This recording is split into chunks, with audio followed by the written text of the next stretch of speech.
Hey there. So this is the review of the Xtar R30 1200 flashlight from Xtar. This is considered a sports flashlight, so it's not an EDC flashlight. It's a big light. It's not a small light that you can easily bring it on your pocket unless you have cargo pockets. This is the overall package with some information here on the front and also on the back. From here you can see it has 4 regular modes plus strobe and SOS. Maximum output is 1200 lumens, and it also has USB-C charging. As for the LED XP-L2, a Cree and in cool white, and it uses 21700 protected battery. Let's see what this has inside. This flashlight was sent by Xtar for review with no other compensation, and besides this video review, I'm also writing the review on Budget Light Forum. I will take this to the side. This was missing. So this is what the package brings: the flashlight, the battery, a USB-C cable, and an O-ring. This is considered the set, and then you also have the KT or kit that doesn't bring the battery. Well, this is a regular O-ring that you can use on the threads, a USB to USB-C cable, Xtar branded with around 60 centimeters. We will use it later. And the battery here. These are the specs: 21700, 3.6 volts. This is the discharge rate, and it has a capacity of 49,000 milliamps. 4900, sorry.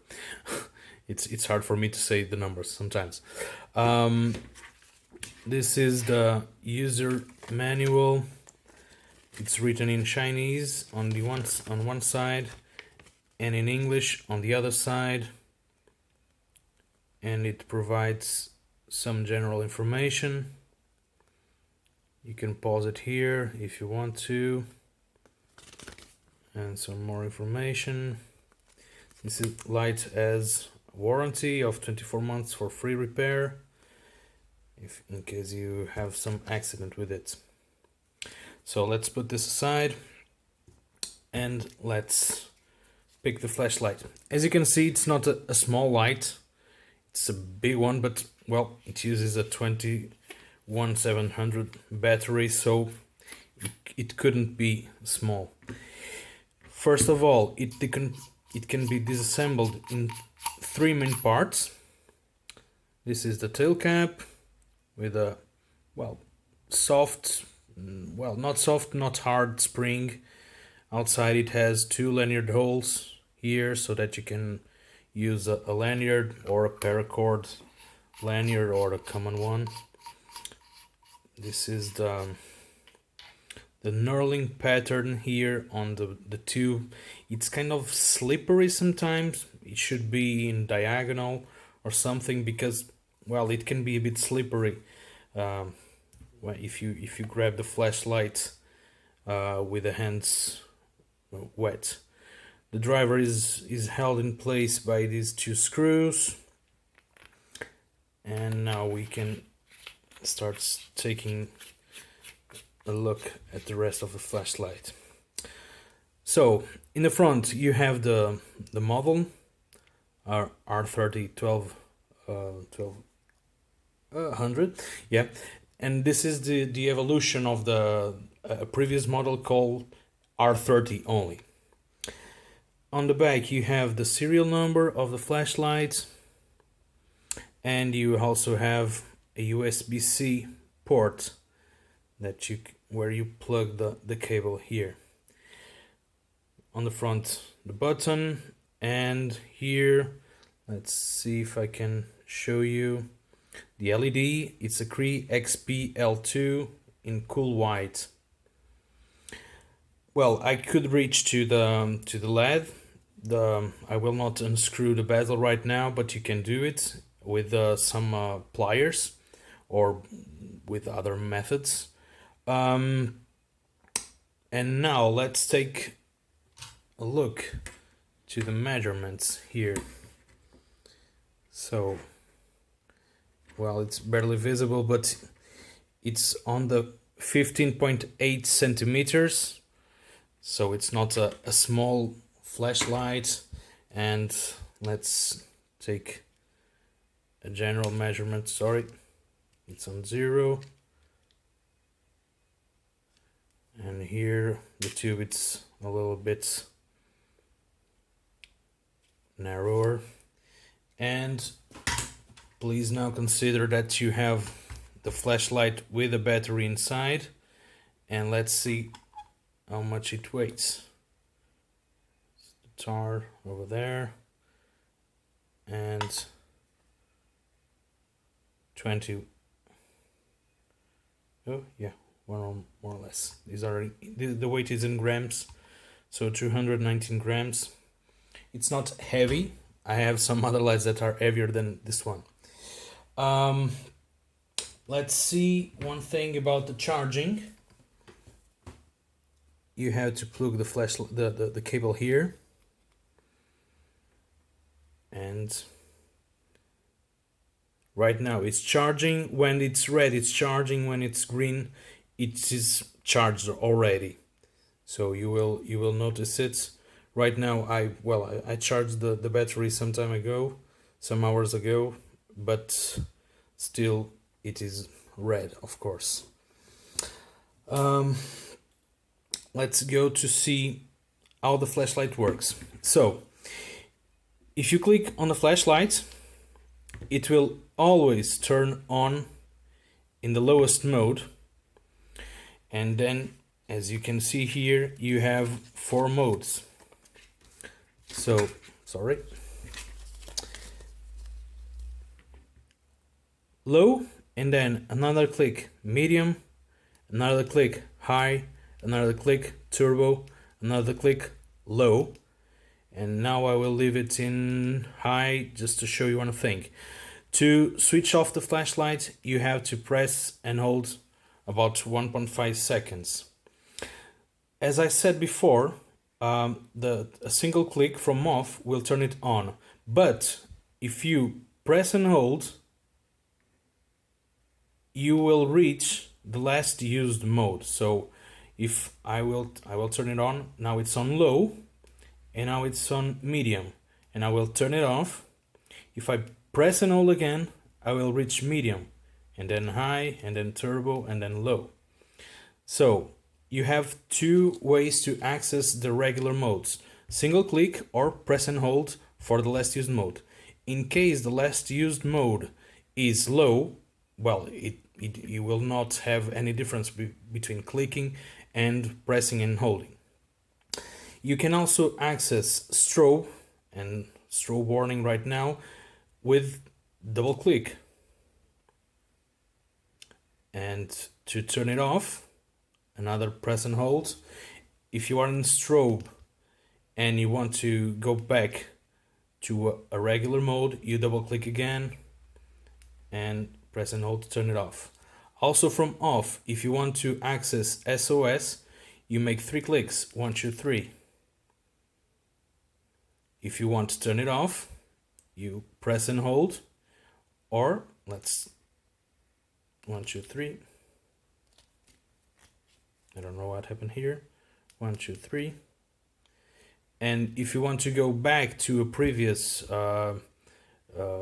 regular mode, you make 3 clicks again. 1, 2, 3, and it will turn on in low. So these shortcuts to strobe and SOS, they can be done from on or from off. You don't have any shortcut to turbo. So sorry about that. Concerning the switch right here, when the flashlight is on, it will be green until the battery is around 25%. I did some testings and, well, it stayed green, or at least the constant red that you have here. The constant red started appearing when the flashlight was around 3.58 volts, and then the flashing red around 18%, it appeared when the flashlight was below 3.2 volts. You have to be careful with this flashlight because sometimes you turn it on and it's green, but then the battery voltage is already low. So when it starts blinking red or something like that, and you know the battery must be charged, don't waste a long time to charge it, because otherwise the battery will drain below 2.8 volts. I did a test and I retrieved the battery from the flashlight and it was at 2.72 volts, so not ideal. Another function that this flashlight has is to act as a power bank. And right now I will try to show you how it works. So this is a small flashlight here.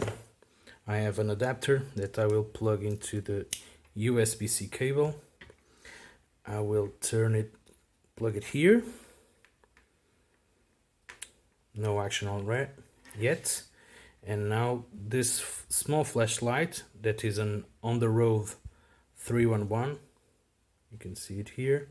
I will try to charge it this way.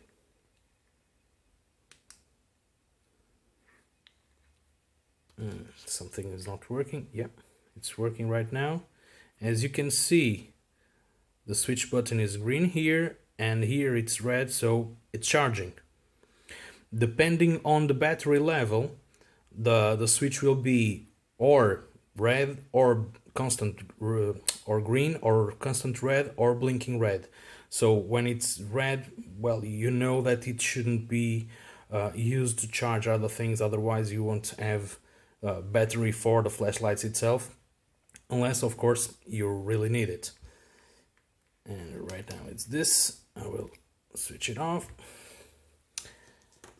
Now let's check the beam here. Well, as you know, this is an XP-L LED under a smooth reflector, and of course it normally creates some tint shifts. I will turn my auxiliary lights here off. So what you have here, this is the lowest mode. You have normally the hotspot is white. You have some yellowish greenish tint here, and then some blue and white, because, well, it's like a rainbow. Well, not all the colors of course, but it has different colors from the center up to the edge, the outer edge. This is low, medium, high, turbo, low, medium, high, turbo. And going back to low, this is the pattern here. Trying to show it to you. Well, it looks better on bright, but makes some reflection on too. I haven't tested the outdoor range of this flashlights already, but, well, the specs mention that it will reach around 226 meters, and I believe that with this smooth reflector it will probably reach that distance. So let's try to do some comparisons here in terms of size, so that you know how long it is. It's more easy to have some relative thoughts about it. And this is a Convoy S2 Plus, light that many of you probably have. This is the Amatorch VG10. This is a modified flashlight, a quad flashlight that I proudly modded. And this is the All-Light M2 Warrior, also well, not a small 18650 flashlight, but well, not the biggest one. This is the Brinite PT18 Pro. This one is actually bigger than the Xtar, but not for much. But it also has tail switch, so it of course gets bigger. And now one of my other 21700 flashlights. This is the Astrolux EC03. It's smaller, of course, but it is also different.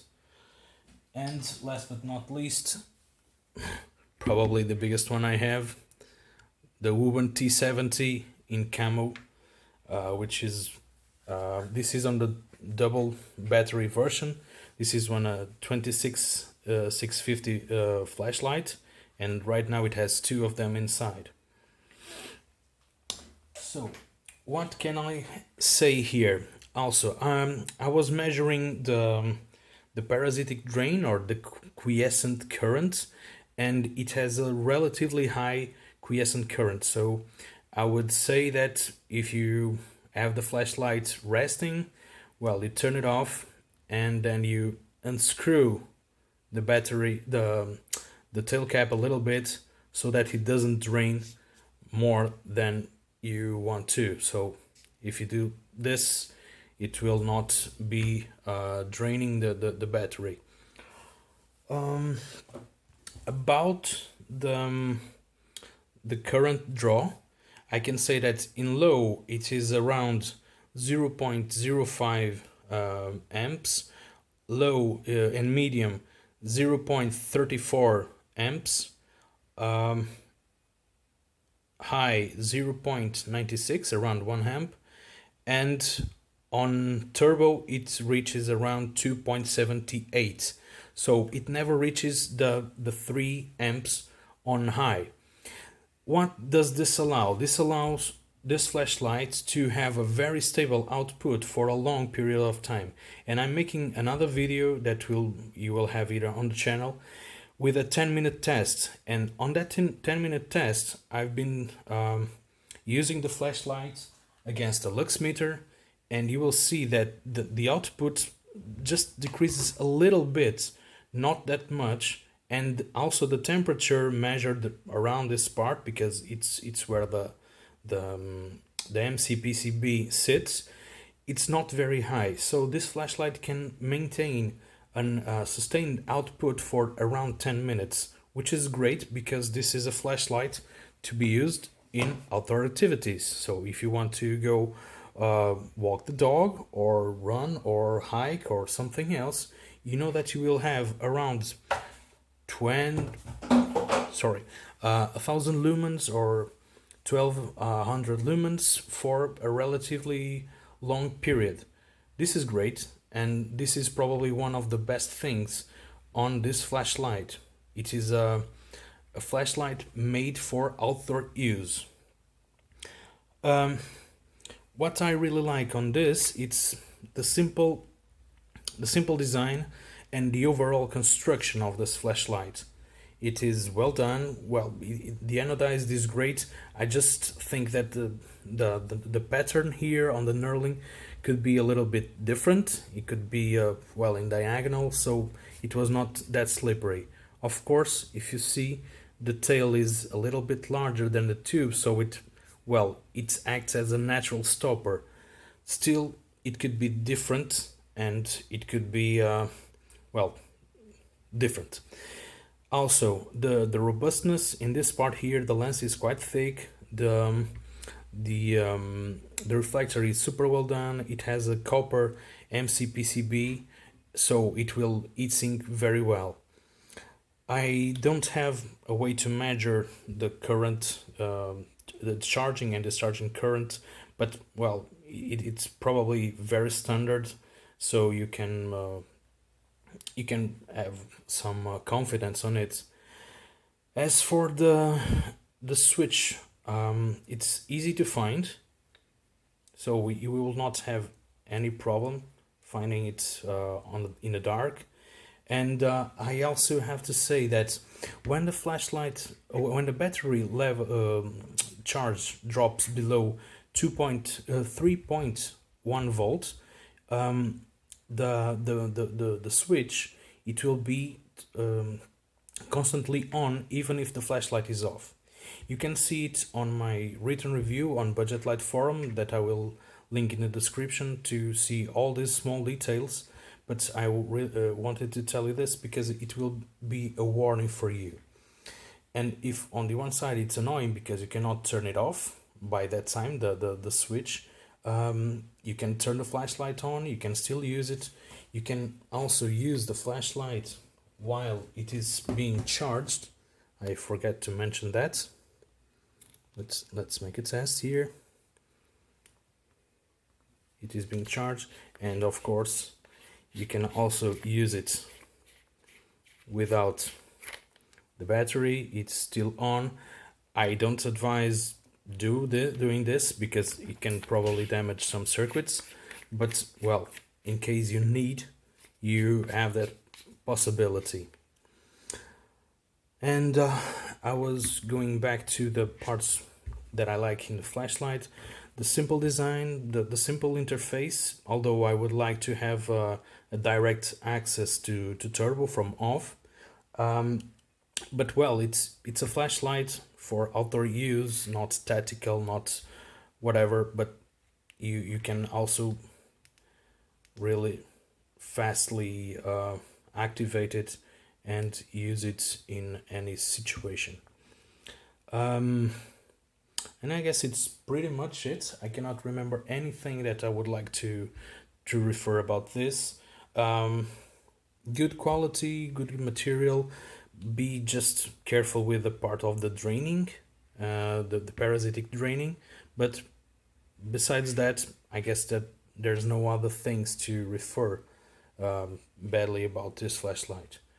Again, I would like to thank to Xtar and Haley, that is the representative on Budget Light forum, for this opportunity. And of course, take a look at the Xtar website. I will leave the link below, but everything I do, it's non-affiliate, so you can go there by your own without fears of receipts from my part. Hope you like this. Take a look to the review on Budget Light forum that I will link in the description, and see the other video with the 10 minutes showing how this flashlight behaves during that extended time, and well, draw your own conclusions. And well, that's pretty much it. So have a nice day whenever it is.